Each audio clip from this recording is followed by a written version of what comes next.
With the experience from a past life behind him, he quickly shook it off and cleared his head. Back to work. Whatever. If she tries anything, I'll just pack up and walk. Just then, Yeonan walked past me, and a fresh, clean scent drifted right to my nose. I kept my eyes on my screen, and didn't look up.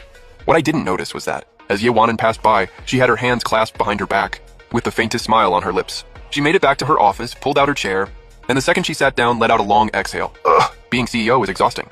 Then, with zero regard for appearances, she kicked off her heels, and felt instantly 10 pounds lighter. So much better. She sneakily fished out a few gummy candies she'd been hiding in her pocket, tore them open and popped them in her mouth like a little kid.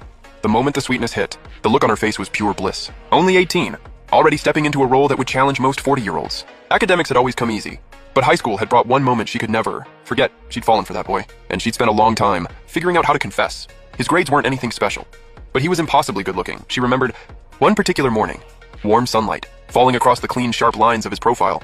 That face, glowing in the light, completely hooked her. Her heart was a mess, and because of that crush, her school ranking had actually slipped in sophomore year, from her permanent first place, all the way down to second. And still, that boy had turned her down. Of course, she knew he'd meant well, but now, they'd crossed paths again. And in the strangest way possible. As those memories slowly came back to her, her cheeks went pink in an instant. Right then, her secretary barged in without knocking, and startled her half to death. President Ye, are you okay? Do you have a fever? Yeonan? Snapped to attention like a startled cat. Immediately sat up straight, slipped her heels back on, and composed herself. Nothing. Next time, knock before you come in. Sorry. Noted. Yeonan paused, a thought crossing her mind, and casually asked, what's the name of that guy out there? She wanted to confirm his identity, so she gestured toward the glass partition.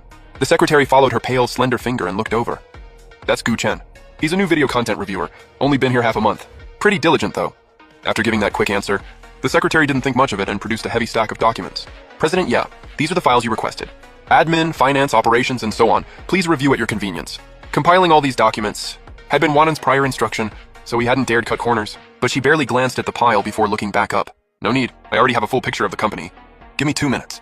I want a complete breakdown of the org structure. The secretary looked like he'd just heard something impossible. Time crawled toward 10 o'clock.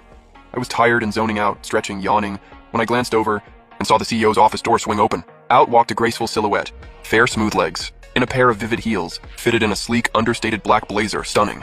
She was gorgeous, eyes locked straight ahead, holding a cartoon tumbler, filling it up at the communal water dispenser. That set off a flurry of whispers from curious co-workers.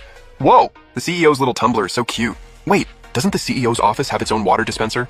Why come out here to fill up? Maybe it's broken. Conveniently, the water dispenser happened to be right in my line of sight. Honestly, my thought was, she seems so relaxed. She definitely hasn't recognized me. That's a good thing. Whatever reason she's using the public dispenser, I wasn't going to overthink it. I was actually in a decent mood. Heads down, back to clicking away, munching chips. What I didn't notice was that Ye Wanan's eyes had already quietly drifted my way. Video review wasn't actually boring.